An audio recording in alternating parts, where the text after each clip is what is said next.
Harper? Yes, Simone? All my friends are starting to play games where they bet things, like candy.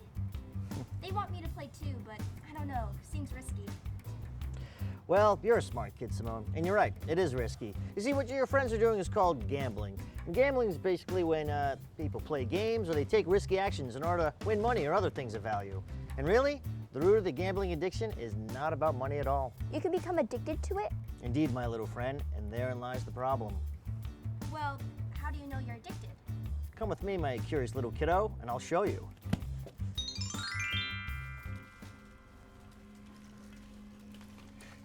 And if we peer through the underbrush, we can examine these wild gamblers in their natural habitat. Fantastic.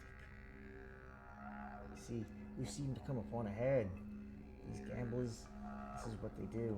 Weekend nights, let loose, gamble, chill out.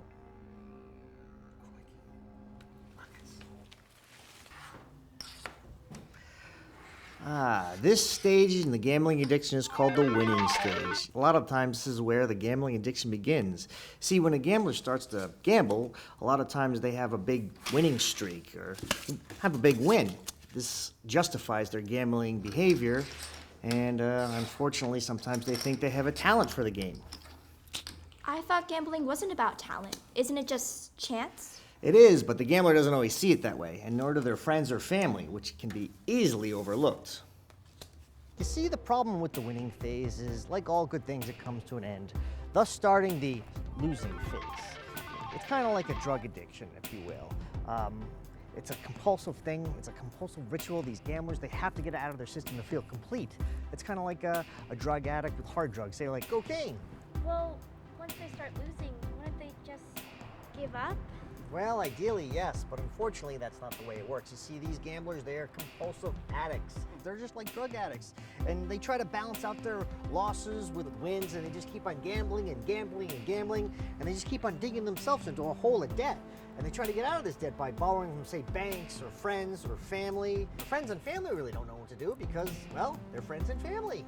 Once they get loans from people that they care about, wouldn't they start to notice? Unfortunately, it doesn't really work like that either. You see, these people, these friends and family, they're looking from the outside, so they barely even notice. And the next thing you know, these gamblers, they're just neglecting their friends and family and coworkers and even work itself. They can't even see the problem.